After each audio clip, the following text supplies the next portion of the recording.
Ladies and gentlemen, welcome back to the Graying Jedi podcast. I am Ursa Master. Joining me as always, Jedi Master Cilia Maz and Lord Uther.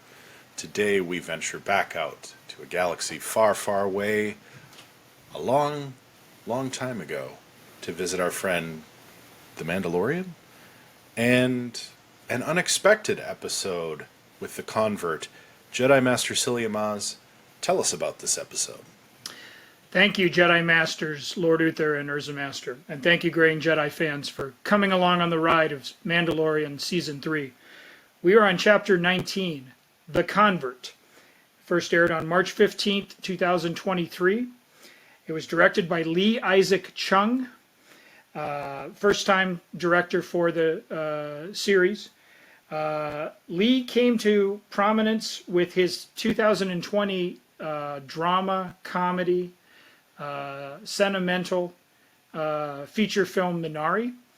It was about a Korean family working on a farm in present-day Arkansas and how they tried to establish themselves within the community. It got nominated that year for 6 Oscars, including 2 for Lee for writing and directing. And the film ended up winning a Best Supporting Actress Oscar. So if you haven't caught it yet and you want something heartwarming and fun and moving, then I would recommend Minari. You'll find it on many streaming options throughout your cable and news sites. But he doesn't just do small, intimate dramas. He can do big blockbusters too. Lee directed Twisters this summer.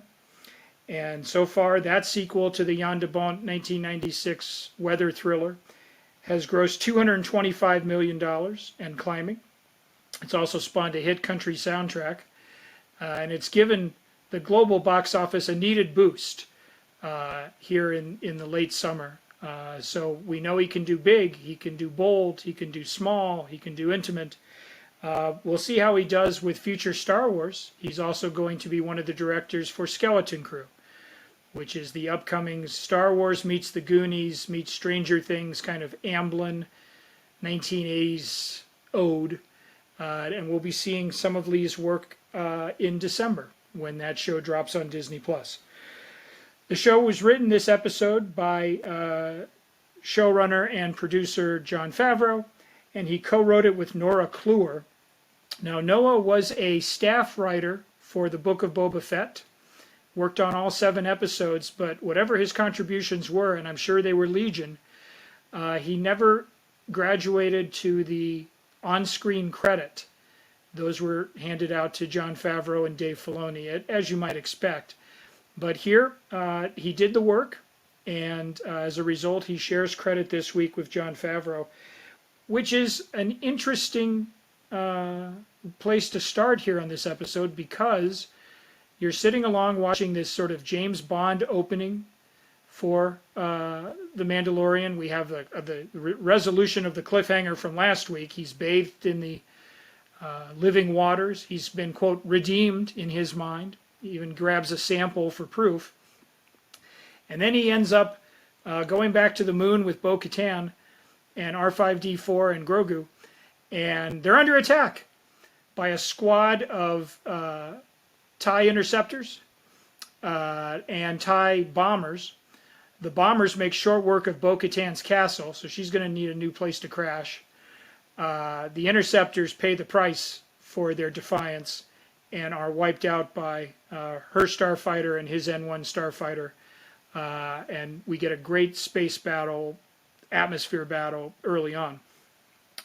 And then suddenly the episode pivots, and we find ourselves in a much darker, much more adult-oriented Star Wars drama thriller with shades of Andor, really. And it's my own speculation, because Andor aired a year prior in 2022, that Jon Favreau and Dave Filoni took a look at what Tony Gilroy was doing with that fantastic show and said, hey, we can do that too. And so what we have is an extended mediation on the New Republic and how it's coping with running the galaxy now that the Imperial Empire has been cast out. And At the same time, we get some character building with a couple of characters we've seen glimpses of in the prior seasons. Omad Abtahi plays Dr. Pershing, whom we first saw giving Grogu a hard time with his M count on behalf of Werner Herzog as the client in season 1 of The Mandalorian. And Katie O'Brien, who has been around in a couple of seasons as one of Moff Gideon's underlings and villainous cohorts. So we spend quite a bit of time with Dr. Pershing and Elia Kane, and we get a sense really of what does it mean to be an Imperial who used to be on the wrong side and has now been given amnesty to join this new government, this new way of life. And when we run into Dr. Pershing, he's giving a TED talk in the opera house of that we glimpsed in episode 3, where Chancellor Palpatine and Anakin had a conversation about Darth Plagueis the Wise. So we're back to that locale as he's talking about how his research was born out of family tragedy, losing his mother, and how he just wants it to help the universe for good now. And then we get sort of an amusing social satire in which all of these New Republic hoi polloi and upstanding citizens are praising him and showing their basic ignorance of galactic history and so forth, saying, the New Republic, the Empire, who can keep up, right? Am I right? So that's an interesting sly commentary. And then we follow Pershing back to what they term euphemistically as amnesty housing, but in reality looks as depressing as any British public housing or the long ago but not lamented Cabrini Green structures in the city of Chicago. It's just, they've taken all the Imperials, they've taken away their names in essence and just given them, code designations and numbers. And they've just stuck them in these faceless, shapeless, personalityless concrete tracks and so forth. And so who wouldn't sit amongst the picnic tables in these concrete gardens and reminisce about the good old days, which is what we get an extended scene with Pershing and his fellow Imperials there. You get the sense that some of them are just relieved that they're not rotting away in some prison somewhere. But then you get the other sense that perhaps they think, you know what, I had it pretty good back then, and I wish we could go back and make the Empire great again. And you definitely are getting that vibe from Miss Kane. And then we show him, Dr. Pershing, here's a man of science, of letters, of academic education and curiosity. And he's been thrown into a cubicle drone job, not unlike we saw in Andor and so forth, just a bureaucracy. Here are more files to report and data processing to process, and tomorrow it will be the same thing, and next month it will be the same thing, and this is your life. Get used to it. And so it's a combination of that sort of bureaucracy and red tape, and you see him in counseling sessions with a droid who is programmed to be cheery and optimistic, but will again ask the exact same inquiries in the exact same order, up and down, back and forth. And you can start to see how that might sort of cracks will develop in the windshield. And you can't call safe light repair, safe light replace for these kind of psychological urges. So of course, when Elia Kane, acting as sort of a serpent, is hissing in his ear, why don't we restart your research? The New Republic, you're not here to follow rules, you're here to help the galaxy. That's where we end up here, eventually culminating in a dark and ominous trek through a scrapyard of decommissioned Star Destroyers, and eventually a shocking betrayal, which also featured my favorite pun. I know you guys caught it. I hope all of our viewers enjoyed it.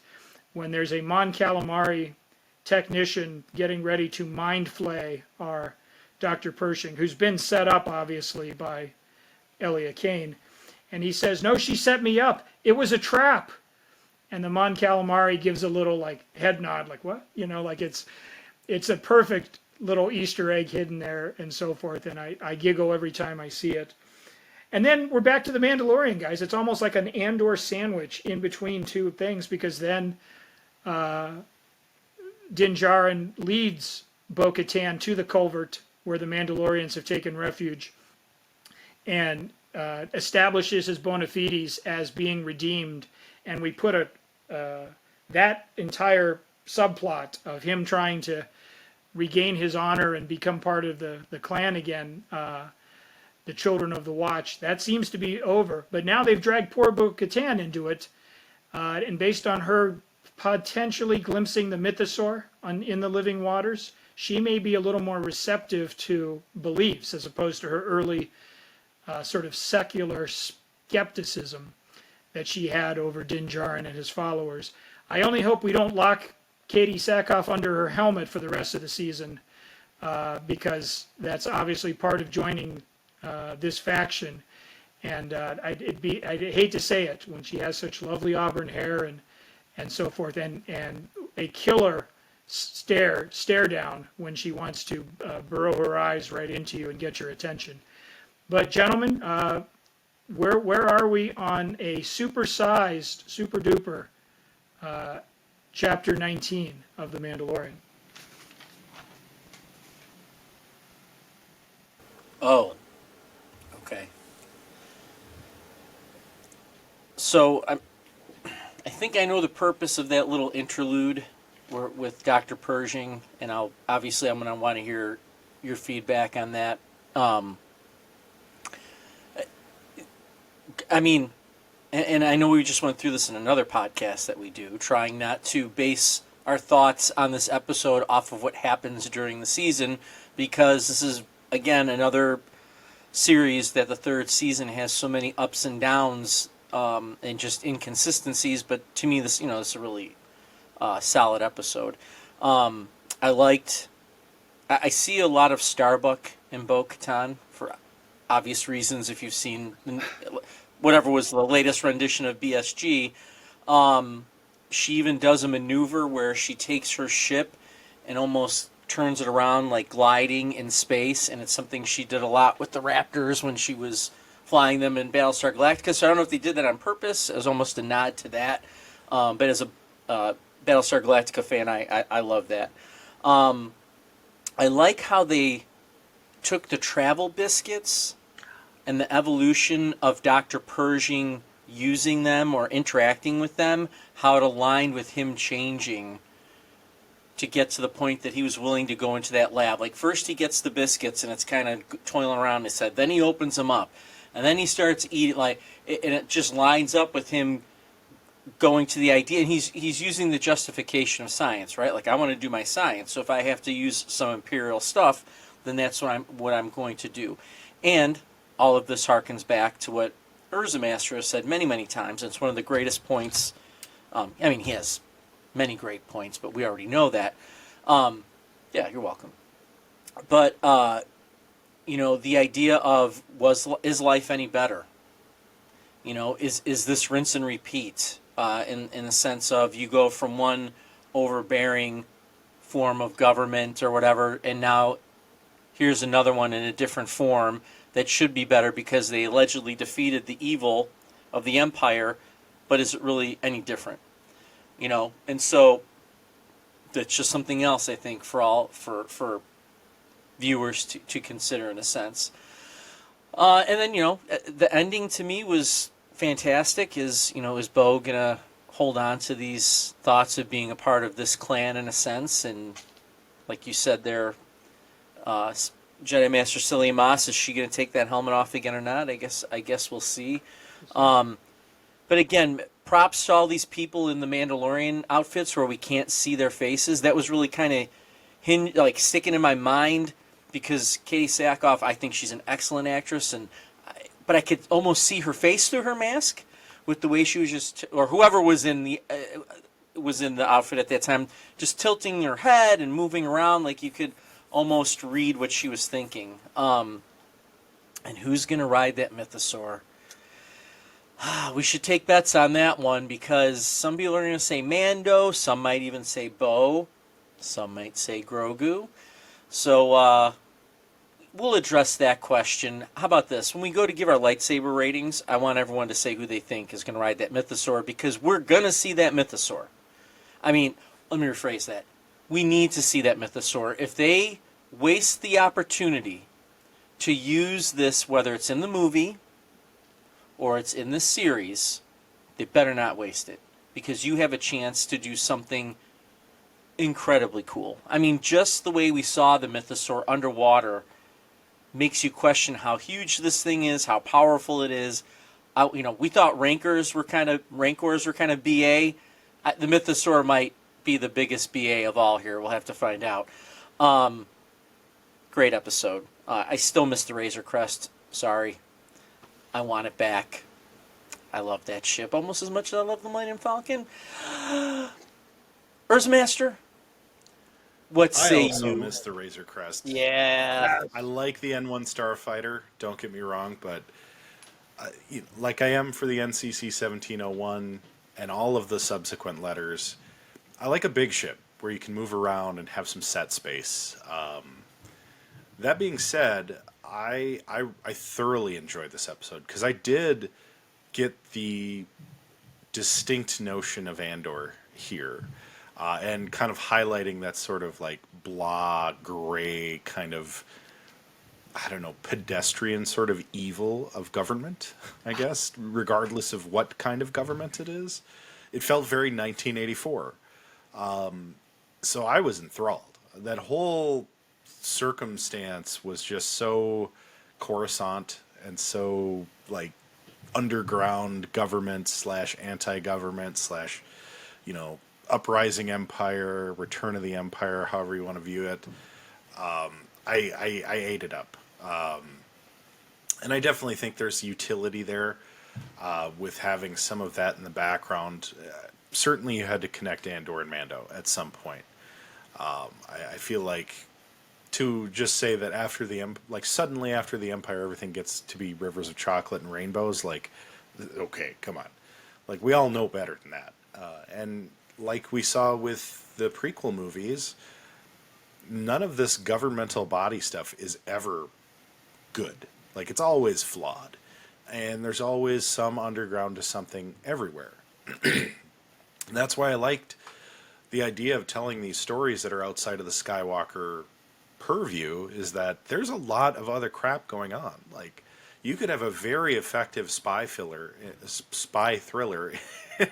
in the Star Wars universe, and frankly, you wouldn't have to touch on any of these other series. It could be just 100% Stellan Skarsgård the whole time, like just him doing background like archaeological deals like Vash on Star Trek, which you could do a whole Vash series. And it would be great, or something along those lines, or a series on the Rangers with 7 of 9 from Picard. Like, these are the stories I want to see. Like, yeah, they could connect and make this big, like, Avengers Endgame style Star Wars movie, after Mandalorian and Grogu. And yeah, I do think we're going to see that mythosaur. I do think it's going to be Bo-Katan. I think Bo-Katan Kryze deserves to ascend to the throne of Mandalore. I think it's going to be something where multiple of these beloved characters are going to attempt to ride the mythosaur in a moment of crisis. But I think that we're all going to get swindled. I think it's going to look like Grogu is making that connection, like he did with the Rancor and with other creatures. But he's going to be assisting Bo-Katan in mastering what is her birthright, essentially. And that's going to lead to, some sort of a resolution of conflict, I think, is what we're going to see eventually. That's my hope, anyway. I, too, love, Kate Sackhoff in this role. I think she's phenomenal. Just like I think Emily Swallow's The Armor is fantastic. I do think we're going to see something between those two in time. Whether it's in Mandalorian and Grogu, later in the series, I think those two are going to have that connection moment that, my take, separates the way from its religiosity and allows the freedom to remove one's helmet. I think that's the future of Mandalore. And I think Bo-Katan is going to set that down into stone after riding the Mythosaur and say, look, we can't hide behind this stuff anymore. We have to be the champions of the galaxy that we're meant to be. I hope that's the way this is tracking, because I feel like we are getting into this dark and divergent territory of the underground rise of the First Order, in which, a conflict with Mandalore would make perfect sense, because they are making money as bounty hunters. What better force to go up against another underground force than bounty hunters? I think that would make an awesome series. I think it'd be a great trilogy if you want to do movies. And this episode, as odd as it felt when I watched it the first time, like, why are we exploring this all of a sudden? Like, how does this play in? And of course, dots get connected later. But as far as that goes, like, this felt super successful, because I do think it's opening up all these story arcs that you could explore in movies or TV in the future that, Disney, if you're listening, forgive me, but I'm going to say it. I feel like a lot of times Disney's a little short-sighted.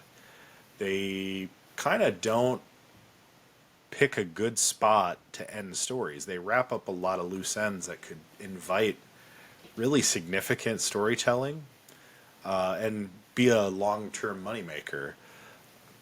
I don't know why they do that. I really do feel like they could leave some of these loose ends hanging and pick them up later down the line. Star Trek did it beautifully with Picard. There were plenty of loose story ends that they picked up, and they even still have some hanging out there. Like, there is a very good chance they could pick up, if they wanted to, the torch and do more. But whatever. I'm happy with it. I'm not going to complain. This episode really made me feel like I was watching a Star Wars movie instead of an episode of television. And that is difficult to do. Even in these streaming, these are small movies to begin with, but even in the streaming era, like, I really felt engulfed by everything that was going on. The scope of the battle over, Bo-Katan's castle and its destruction felt very cinematic, and it was good. It was just overall exciting, well-paced, and it balanced out sort of this Andor-like interjection we got. Outstanding, gentlemen. I'm anxious to see everybody's kyber crystals, and for once I'm going to take the lead on said ratings. As you know, I tend to favor the color green, and this week would be no exception. This is Pantone, who always likes to declare what the colors of the season are. And for the record, this is parakeet green, which is a lovely bird, a lovely color for a lovely episode that dares to do things a little differently. Maybe this one, maybe the kids are a little squirmy as they realize it's more talk and less shoot 'em up. But that's what the beginning is for. So you can have your cake and eat it too. We get the TIE Interceptor battle. We get all that fun with Grogu and R5, and then we kind of switch gears and get a little creepier and a little darker, and then we come back and we're back in Mando land, safe and sound. So, parakeet green for this week's The Convert. Well, last week I said I would buy that for $1. This week I would buy this for $5. $5. Because this episode, inflation, I think, sets up multiple things here. Urza, there was an excellent take on the Mythosaur, because I do think Grogu is going to at some point, ride the Mythosaur, guide it. And I always had this image in my head of him taking on the Mythosaur with the Darksaber and being the leader of the Mandalorians. But then again, if Bo does it, I would be okay with that as well. One other thing real quick that I want to kind of throw out there. I kind of like how, in a sense, Mando is really not the center of the series. I almost feel like he is the vehicle for all of these other stories, in a sense. like getting Bo. If Bo Katan winds up being the leader of the Mandalorians and it's not him, think about that. He was just the vehicle in a sense to get her there. Grogu being the future of the Jedi, Mando is just the vehicle to make that happen. So, kind of the way I'm seeing it as of now, and though he's done some incredible things, obviously in the series, it's almost like I feel like they're using him a little bit to propel the Star Wars stories forward into this, what we all continue to hope is going to be, right, like a new era of Star Wars, where we're going to get away from the tropiness and the same old stories, which are absolutely wonderful. We've all agreed on that too. We also know it's time, for that change to come about, which we think we're going to see here. There's my take. Urza, master of Urzas. And I'm going to come at it with Hunter Green. I am very, very happy with this episode. I love that it could seamlessly blend Mando and Andor, or at least those themes. I love the extra Bo-Katan we got here. I'm always looking for a bigger dose of Bo-Katan, and just everything about this felt so good. Like it was one that if you're binge watching this show, this is the one episode I think so far in Mandalorian that made me want to immediately turn on the next episode. Usually I can watch one and be like, all right, I'm good. I'll watch this next one tomorrow or whatever, wait a week and feel fine with it. Had I watched this as it came out, I would have been upset that I couldn't jump to that next episode because it got me. It got me going, and I was like, oh, this is great. I will say that the pacing, I was a little surprised, felt very natural. Although I think the change to the next episode will be a little jarring. Jedi pun. But with that, I say, until we convene again in the galaxy far, far away, may the Force continue to be with you. And all of us.